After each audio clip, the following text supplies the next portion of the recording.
Bayangkan seseorang yang merasa hidupnya baik-baik saja tanpa menjalankan agama. Ia jujur, tidak menyakiti orang, bahkan merasa bahagia. Tapi apakah semua itu cukup?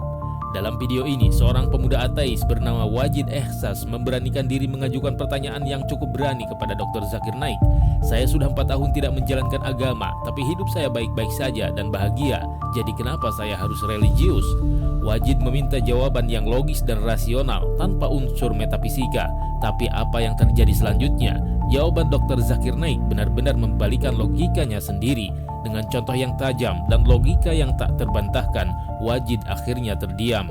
Saksikan bagaimana pertanyaan kritis ini dijawab tuntas dengan argumentasi yang membuka mata hati dan mungkin juga akan membuka hatimu.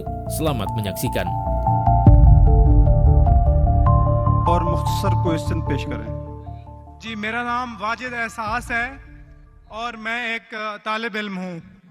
Doctor साहब से मेरा ये सवाल है कि मैं पिछले 4 साल से रिलीजन को प्रैक्टिस नहीं कर रहा। मैं एक रिलीजियस पर्सन हूँ और मेरे तमाम मामलात अच्छे चल रहे हैं। यानी मैं एक तालिब इल्म के तौर पर एक अच्छा तालिब इल्म भी हूँ, एक बेटे के तौर पर एक अच्छा बेटा भी हूँ। दोस्तों के में जो मेरा एक मुआशरे में किरदार है या दोस्तों में है वो भी बहुत अच्छा है और मेरे तमाम मामलात भी ठीक हैं। मैं किसी से कुछ लेता हूँ तो वक्त पर वापस करता हूँ। जब मेरे मामलात ठीक हैं तो मुझे क्यों मजहबी होना चाहिए? एक ये और ये है कि मुझे एथीस्ट होने का या इरिलीजियस पर्सन होने का क्या नुकसान है जो एक रिलीजियस पर्सन को नहीं है और उसको फायदा है? ये मेरा क्वेश्चन है जाकिर साहब से। और मैं ये कहूँगा कि वो कोई मेटाफिजिकल आंसर ना दें, ऐसा कोई रैशनल आंसर दें जिसका अकल से और जिसकी अप्रोच रैशनल हो। Thank you very much. साहब, आपका नाम क्या है? वाजिद एहसास। वाजिद एहसास, आप मुसलमान हैं? I am not practising religion sir. हाँ, आप मुसलमान खानदान में पैदा हुए लेकिन इस्लाम पे अमल नहीं करते, बराबर? Yes sir, yes. अपने भाई साहब वाजिद मुसलमान खानदान में पैदा हुए, 4 साल से दीन पे अमल नहीं करते।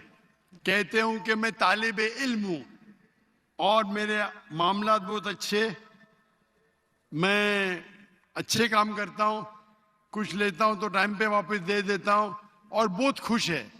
तो क्यों उसे दीन पे अमल करना चाहिए? अच्छा सवाल है भाई साहब। ऐसे तो बहुत से शख्स है जो बोलते मैं बहुत अच्छा हूं। कई शख्स है। अच्छा होना किसके मयार से? आपके मयार से। हमें अच्छा होना चाहिए खालिक के मयार से। खालिक का मयार क्या है? अच्छा होना वो जो ईमान रखता है, अमल सौलेहात करता है। वतवासौ बिल हक वतवासौ बिस सब्र। भाई साहब का सवाल है, लॉजिकल जवाब दो, लॉजिकल जवाब दो कि मैं 4 साल से दीन पे अमल नहीं कर रहा हूं, बहुत खुश हूं, जो चीज लेता हूं टाइम पे वापस करता हूं। तो आप साबित करो कि क्यों मुझे दीन पे अमल करना चाहिए। जो आप बोल रहे आप बहुत खुश है, वो मेरी खुशी के लिए काफी नहीं है। मैं जानना चाहता हूं कि कितने लोग को आपने सही रास्ते पे लेके आए आपके 4 साल में। कितने लोग आपको मानते? बोलिए मुझे। वाजिद भाई किधर है? वाजिद भाई जी जी सर। हाँ, कितने लोग आपको मानते 4 साल में? 5,000 10,000 कितने लोग मानने लगे आपको? सर मुझे इससे कोई फर्क नहीं पड़ता, ना मेरी पर्सनल लाइफ पर, ना मेरी जो है एक इज्तमाही जो मेरी ज़िंदगी है मुआशरे में, कि मेरे ऊपर कितने लोग मानते हैं या मुझे कितने लोग अच्छा समझते हैं। ये है कि जो एक ज़ाब्ता सेट किया हुआ है सोसाइटी की जानिब से और एक अक्ल के जो तकाजे हैं, यानी एक अकलियत का तकाजा है कि मेरा मुआशरे में एक अच्छे इंसान का कैसे रोल हो सकता है और या मेरा इंडिविजुअल का एक मुआशरे में अच्छा रोल कैसे हो सकता है, तो उस तरह मेरा एक अच्छा रोल है। मैं आपसे ये कहता हूँ कि कोई एक ऐसा रैशनल कोई अप्रोच हो, रैशनल एविडेंस हो, रैशनल आंसर हो जिसकी वजह से मुझे रिलीजन को प्रैक्टिस करना चाहिए, जो मैं नहीं कर रहा। आप जो बोल रहे अकलियत के हिसाब से, अकलियत जो इंसान समझती है हमेशा सही नहीं होता। आपको पता है, पहले दुनिया लोग समझते चपटी है। सैकड़ों साल, हजारों साल पहले लोग समझते थे दुनिया चपटी है। जी सर, बिल्कुल ये है कि सुनिए भाई अब साहब, एवोल्यूशन हो रही है ना, जिस तरह भाई अकल साहब, अभी आपका सवाल खत्म हो गया, मेरा जवाब सुनिए आप। जी जी जी ये डिबेटिंग सेशन नहीं है, समझे आप? ये इरेशनल आप समझते नहीं। जब सिंपल समझ नहीं सकते, आप बोलते आप बहुत एकदम क्या बोलते कंटेंट है। आप इतना नहीं समझ सकते क्या कंटेंट है।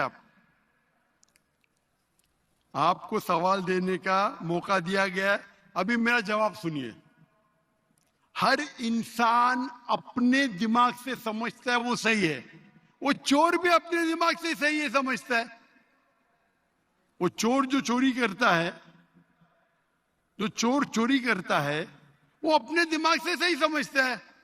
आप मुझे एक पॉइंट बताओ। एक चोर है, मान लो मैं चोर हूं, मैं चोरी करता हूं, करोड़ों रुपए लोग की चोरी करता हूं। आप एक रैशनल पॉइंट बताओ कि मैं गलत हूं और मैं चोरी छोड़ दूंगा। एक, चलो भाई साहब वाजिद भाई जवाब दो। मैं दुनिया का सबसे बड़ा चोर हूं, जी जी करोड़ों रुपए चोरी करता हूं। आप एक रैशनल पॉइंट बताओ कि मैं गलत हूं और चोरी छोड़ दूंगा।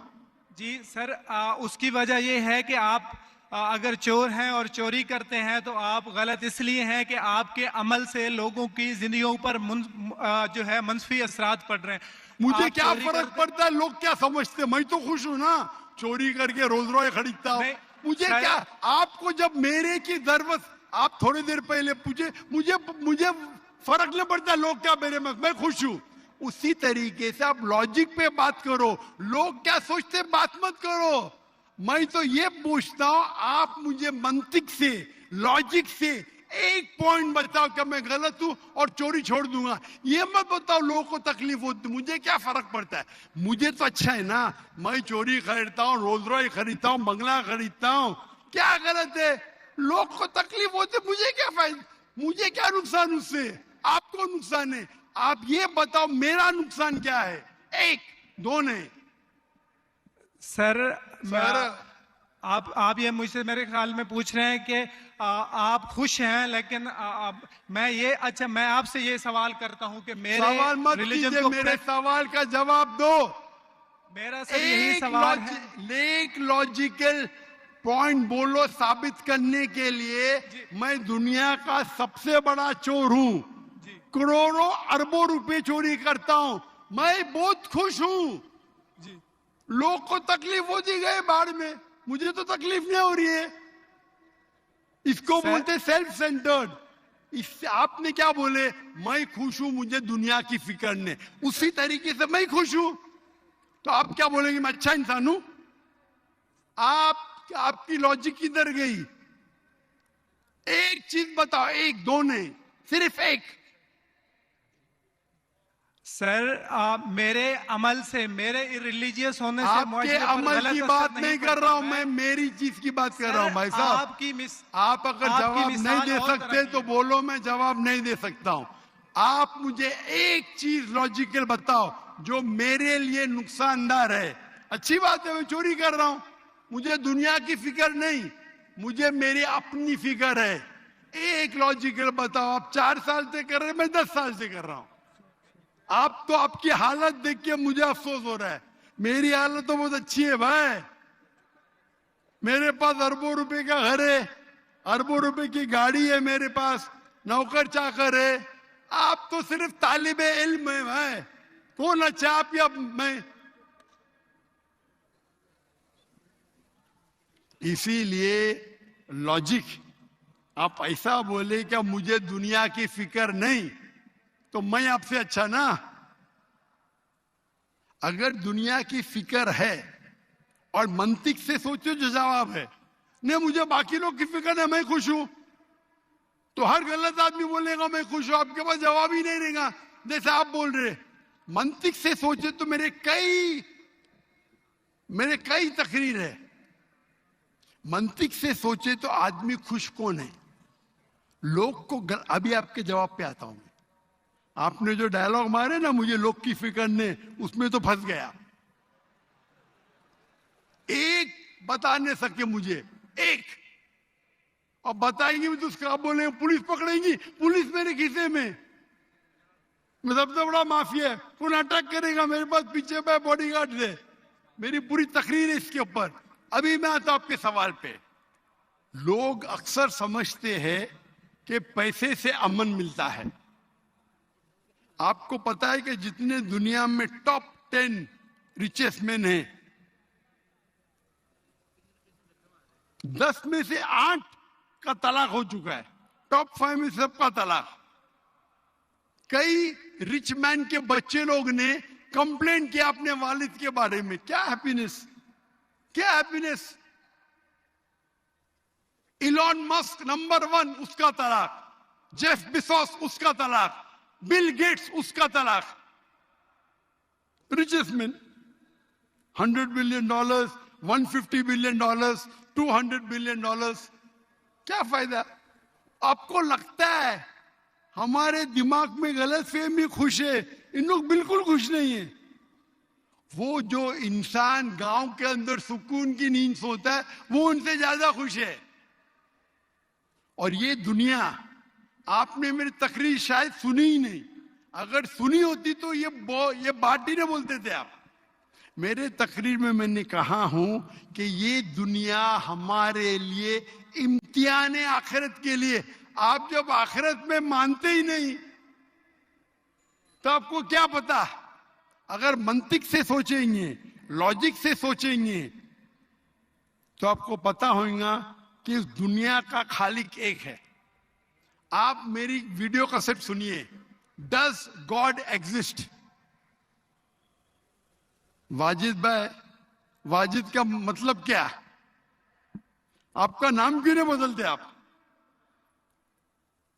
वाजिद का मतलब क्या? पाने वाला सर। क्या? पाने वाला। पाने वाला। क्या पाया आपने? सर मैंने 4 साल पहले पाया। हाँ, अभी छोड़ दिए तो नाम तो बदलो। लोग को धोखा क्यों दे रहे? सर ये मेरी सोसाइटी से मुनासबत रखता है, लेकिन आपने मेरे सवाल का जवाब नहीं दिया सर। एटमोस्ट रिस्पेक्ट के साथ सर, मैं वही तो बोल रहा हूं मैं ना। मेरे सवाल का जवाब के लिए मेरे तकरीर सुनो, डज गॉड एग्जिस्ट। सर वो एक और सुनिए सुनिए सुनिए सुनिए सुनिए, नहीं जा रहा। ये बहस नहीं हो रही है। आपका सवाल खत्म हो, जवाब दे रहा हूं मैं। आप ये मानने के लिए डज गॉड एग्जिस्ट, जो लोग खुदा में नहीं मानते वो साबित ही नहीं कर सकते चोर गलत है। अभी मैं आपको साबित करता हूं। जो लोग, आप कुछ भी बोलो, आप बड़े चोर है, आपको पुलिस पकड़ेंगे, पुलिस मेरे खीसे में। आपकी कोई दूसरी चोरी करेंगे, आपका चोरी कोई कर नहीं सकता, मेरे पास बहुत बॉडीगार्ड है। सिर्फ एक ही लॉजिक से आप उस चोर को गलत साबित कर सकते हैं। अगर मैं मुसलमान हूं और मुझे कोई चोर कहता है कि मैं सबसे बड़ा चोर हूं, मैं खुश हूं, मुझे एक लॉजिक बताओ कि गलत है और मैं छोड़ दूंगा। मैं उससे पूछूंगा, अगर तुम्हारे साथ कोई नाइंसाफी होगी तो आप चाहेंगे कि इंसाफ हो? भले आपके साथ कोई चोरी नहीं कर सकता, मान लो, लेकिन आपके मां के साथ इसने गलत हरकत की है, आप नहीं चाहेंगे कि उसको सजा मिले? आपके बहन के साथ कोई गलत हरकत करता है, आप नहीं चाहेंगे उसके साथ सजा हो? ये दुनिया में आप मिसाल लो हिटलर की। हिटलर ने 6 मिलियन 60 लाख लोगों का कत्ल किया। आपकी पुलिस अगर हिटलर को पकड़ेंगी, क्या सजा दे सकती है?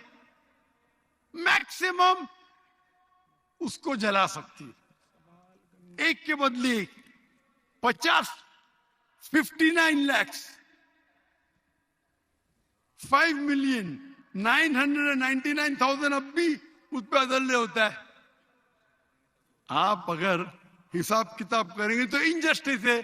आप हिटलर को पकड़ेंगे, आपकी लॉजिक क्या क्या सजा दे सकती है उसको, बोलो क्या सजा दे सकती है? मान लो हिटलर को आपने पकड़ा, उसने 60 लाख लोग को जिंदा जलाया,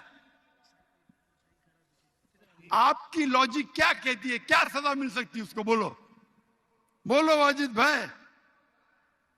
सर आप मेरा असल सवाल में- का दो, हिटलर को आज पकड़ेंगे, आपकी लॉजिक क्या सजा दे सकती है उसको? सर जो भी कानून के दायरे में उसे सजा दी जाएगी। हिटलर का अमल और है, मेरे सवाल का उससे ताल्लुक नहीं अरे है। मेरे सवाल का जवाब देंगे तो आपको मालूम पड़ जाएगा। मेरा सवाल ये है, आप लॉजिक आदमी है ना, अगर हिटलर को पकड़ेंगे तो उसको सजा मिलना चाहिए ना दुनिया में? जी, जो एक स्टेट ने तय की है कातिल की, वो उसे सजा मिलनी चाहिए। एक कत्ल के मतलब एक, बाकी जो 5 मिलियन का क्या हिसाब, मतलब अन्य जस्टिस नहीं है, बराबर?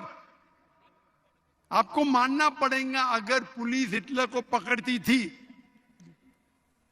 उसको मौत देती थी, ये जस्टिस है क्या? नहीं जस्टिस है, नहीं जस्टिस है। आपके हिसाब से 1 = 6 मिलियन, आपका मैथ्स बहुत वीक है। अल्लाह ताला फरमाते हैं कुरान मजीद में, अल्लाह ताला फरमाते कुरान मजीद में सूरह निसा में आयत नंबर 53 कि अगर जो लोग अल्लाह के आयतों में नहीं मानते और आखिरत में अल्लाह ताला उनको जहन्नम की आग में डालेगा, और जितने बार, सूरह निसा सूरह नंबर 4 आयत नंबर 56 53 ने 56, जितने बार उनकी चमड़ी जलेंगी उतने बार उनको नई चमड़ी दी जाएंगी। आज साइंस कहती है कि दर्द होने के लिए चमड़ी के अंदर पेन रिसेप्टर है, पहले नहीं पता था। अगर आपको सीवियर बर्न इंजरी होती है तो डॉक्टर लेता है सुई और टोचता है, अगर आपको दर्द होता है तो डॉक्टर खुश है, यानी डीप इंजरी नहीं है। अगर आपको दर्द नहीं होता है डॉक्टर को अफसोस होता है, डीप बर्न इंजरी, आपकी एहसास के पेन रिसेप्टर्स मर गए। तो अल्लाह ताला फरमाते हैं कि जो लोग अल्लाह के खिलाफ है और अल्लाह का कहना नहीं मानते, अल्लाह ताला उनको दोजख की आग में डालेंगे, और जितने बार उनकी चमड़ी जलेंगी उतने बार नई चमड़ी देंगे ताकि वो दर्द का एहसास कर सके। तो अल्लाह ताला आखिरत में हिटलर को 6 मिलियन टाइम 12 मिलियन टाइम भी जला सकता है। ये अदल हुआ कि नहीं? हाँ कि नहीं? हमारे दुनिया में अदल हो ही नहीं सकता। तो इसीलिए चोरी खराब है तब मानेगा जब उसको मालूम पड़ेगा आखिरत है, हमारा खालिक है। विदाउट आखिरत आप साबित ही नहीं कर सके चोरी करना खराब है, बलात्कार करना, जिना बिल जब्र करना हराम है, आप साबित ही नहीं कर सकते। सिर्फ उस वक्त साबित कर सकते जब आपको पता लगेगा कि आखिरत है, हमारी इस जिंदगी के अलावा और एक जिंदगी है। और ये अदल सिर्फ तब हो सकता है जब हमारा खालिक है, हमारा मालिक है। और सिर्फ खालिक होना काफी नहीं है, खालिक के साथ आखिरत होना जरूरी है। अगर आखिरत नहीं है तो आप साबित ही नहीं कर सकेंगे कि चोरी करना खराब है, बलात्कार करना, जिना बिल जब्र करना हराम है, किसी का कत्ल करना हराम है, साबित ही नहीं कर सकते। आपके पास लॉजिक ही नहीं है। तो आप जो बात कर रहे 4 साल से आप खुश है, आपकी खुशी टेम्परेरी है, मेन खुशी तो है आखिरत। जैसा बोलते हैं ना, आपके लिए जन्नत है, बिल्कुल सही है वो हदीस अल्लाह के रसूल की। काफिर के लिए जन्नत है दुनिया, तेरे लिए वाजिद ये दुनिया जन्नत है, मैं मानता हूं। अल्लाह के रसूल की हदीस है। अगर तू कहता है कि तू इस्लाम छोड़ दिया, मतलब काफिर है, मुर्तद है, बराबर की नहीं। और डंके की चोट पे ऐलान कर रहा है, शर्म भी नहीं आती। एक तो गलती करता है, डंके की चोट पे ऐलान करता है। अल्लाह के रसूल फरमाते तेरे लिए ये दुनिया जन्नत है, हमारे लिए कैद है।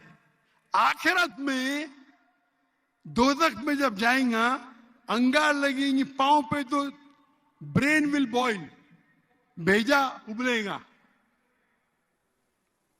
ये हदीस बिल्कुल वाजिद भाई, मेरी दरखास्त है, आप कुरान तर्जुमे से पढ़िए और उसके ऊपर तदब्बुर करो। अब भी मौका है, अब भी मौका है समझ जाने का। डंके की चोट पे कहते कि 4 साल से मैं खुश हूं। जिस तरीके से अल्लाह के रसूल फरमाते, ये हदीस तुम पे हूबहू फिट होती है। मेरी दरखास्त है कि कुरान मजीद को समझ के पढ़ो और हर आयत को समझ के पढ़ो, वो जबान में जो जबान पे आपको महारत है। और मैं दुआ करता हूं अल्लाह से कि अल्लाह तुमको हिदायत दे। अगर आप माफी मांगे और सही रास्ते पे आ गए, फिर से मानने लगे कि अल्लाह एक है, अल्लाह के अलावा कोई भी माबूद नहीं है और अल्लाह के आखिरी रसूल मोहम्मद सल्लल्लाहु अलैहि वसल्लम है, इंशाअल्लाह आपको आखिरत में निजात मिलेंगी। वरना